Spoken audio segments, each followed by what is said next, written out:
చాలామంది ఇంట్లో రుబ్బిన పిండితో దోసలు క్రిస్పీగా రావట్లేదు, అలాగే ఎర్రగా కాలట్లేదు, తెల్లగా ఉంటున్నాయని అనుకుంటూ ఉంటారు కదా. వీడియోలో చూస్తున్నారు కదండి, దోసలు అయితే చక్కగా ఎర్రగా కాలి అలాగే క్రిస్పీగా ఉన్నాయి. ఎప్పుడు దోసలు వేసినా ఎర్రగా కాలి ఈ విధంగా క్రిస్పీగా రావాలంటే దోస పిండిని ఇలా అయితే ట్రై చేయండి, అది కూడా ఇంట్లోనే మిక్సీలో. దోస పిండిని ఎలా ప్రిపేర్ చేయాలో చూసేద్దాం.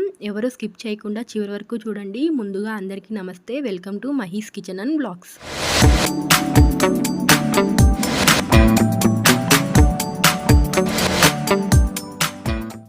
ముందు ఒక సెరవలో ఒక గ్లాస్ మినప్పప్పునైతే వేసుకోవాలి. ఒక గ్లాస్ మినప్పప్పుకి 3 గ్లాసుల దాకా బియ్యం అయితే యాడ్ చేసుకోవాలండి. అదే పర్ఫెక్ట్ కొలత. అప్పుడే దోసలు క్రిస్పీగా వస్తాయి. కొందరు 4, 2 ఇలా ఎన్నో యాడ్ చేస్తూ ఉంటారు. ఒక గ్లాస్ మినప్పప్పుకి 3 గ్లాసులు బియ్యం యాడ్ చేసుకొని అలాగే ఒక టేబుల్ స్పూన్ దాకా మెంతుల్ని కూడా వేసేసుకోవాలి. ఈ దోసపిండి కోసం నార్మల్ రైస్ కాకుండా స్టోర్లో ఇచ్చే బియ్యాన్ని అయితే వాడండి. దోసలు చాలా బాగుంటాయి. ఇప్పుడు ఇవన్నీ 3-4 సార్లు శుభ్రంగా వాష్ చేసుకొని మూత పెట్టేసి 6 గంటల సేపు అయితే నానబెట్టేసుకోండి. 6 గంటల తర్వాత అయితే చక్కగా బియ్యం అయితే నానిపోయాయి కదా. ఇప్పుడు వీటన్నిటిని కొంచెం కొంచెంగా తీసుకొని మిక్సీ జార్లో వేసుకోవాలి. మిక్సీ జార్కి హాఫ్ దాకా అయితే వేసుకోండి. బియ్యాన్ని హాఫ్ దాకా వేసుకొని అలాగే కొద్దిగా వాటర్ యాడ్ చేసుకుంటూ ఈ విధంగా కన్సిస్టెన్సీ వచ్చేంత వరకు మెత్తగా అయితే గ్రైండ్ చేసేసుకోండి.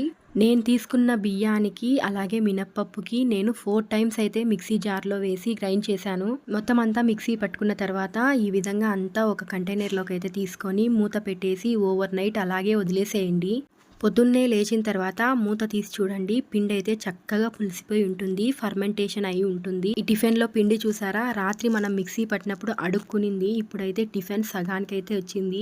పిండి చక్కగా ఫర్మెంటేషన్ అయిపోయింది. ఈ విధంగా పిండిలో ఎయిర్ గ్యాప్స్ ఫామ్ అయ్యి దోస పిండి డబుల్ క్వాంటిటీలో అయితే మనకి దోస పిండి పర్ఫెక్ట్గా రెడీ అయిపోయినట్టే. ఇప్పుడు ఈ దోస పిండి అంతా మొత్తం ఒకసారి కలిపేసుకున్న తర్వాత మనకు కావాల్సిన మైన ఒక గిన్నెలోకి అయితే తీసేసుకోవాలి. ఇంకా ఎక్స్ట్రా ఉన్న దోస పిండిని ఏదైనా బాక్స్లో ఎయిర్టైట్ కంటైనర్లో వేసేసుకొని ఫ్రిడ్జ్లో పెట్టేసుకుంటే వారం రోజుల పాటు చక్కగా అయితే దోశలు వేసేసుకోవచ్చు. ఇప్పుడు ఈ దోశ పిండిలో రుచికి సరిపడా సాల్ట్, వంట సోడా అలాగే కొద్దిగా వాటర్ యాడ్ చేసుకొని దోశ పిండి కన్సిస్టెన్సీలో అయితే కలిపేసుకుందాం.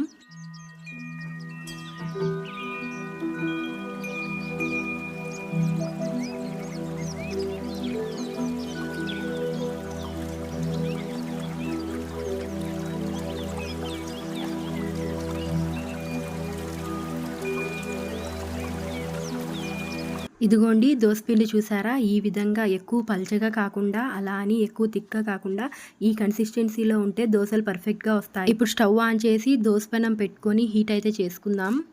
ఇప్పుడు దోసపెనం బాగా కాలిన తర్వాత కొద్దిగా వాటర్ని అయితే స్ప్రింకిల్ చేసుకొని బట్టతో కానివ్వండి, ఆనియన్తో కానివ్వండి రుద్దేసుకోవాలి. ఇప్పుడు మనం ముందే కలిపేసి పెట్టుకున్న దోసపిండిని 2 గరిటెల దాకా వేసుకొని స్లోగా స్ప్రెడ్ చేస్తూ రౌండ్గా అయితే దోసని వేసుకోవాలండి. ఇప్పుడు కొద్దిగా ఆయిల్ని దోసపై వేసుకొని ఒక సైడ్ బాగా ఎర్రగా కాలిన తర్వాత ఇంకో సైడ్కి అయితే టర్న్ చేసుకుందాము.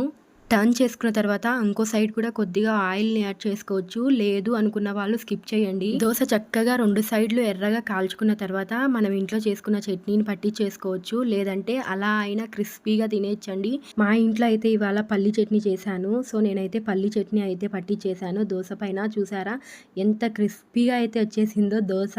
అచ్చం హోటల్లో తిన్నట్లుగా ఉంటాయి ఈ దోశలు అయితే. అంత క్రిస్పీగా ఉంటాయి, అంత టేస్టీగా ఉంటాయి. అండర్స్ లేని వాళ్ళు కూడా ఇంట్లోనే ఈజీగా మిక్సీలో అయితే దోసపిండిని ఈ విధంగా క్రిస్పీగా దోశలు వచ్చేటట్టు అయితే ప్రిపేర్ చేయొచ్చండి. మరి ఎలా చేయాలో చూసారు కదండి, మరి మీరు కూడా ఒకసారి ట్రై చేసి ఎలా వచ్చాయో కామెంట్ చేయండి. వీడియోని చూసి అలాగే వెళ్ళిపోకుండా లైక్ చేసి మీ ఫ్యామిలీ అండ్ ఫ్రెండ్స్కి షేర్ చేసి మన ఛానల్ని సబ్స్క్రైబ్ చేసుకోవడం మాత్రం మర్చిపోవద్దు. మరిన్ని మంచి వీడియోస్తో మీ ముందుంటాను. అంతవరకు బాయ్.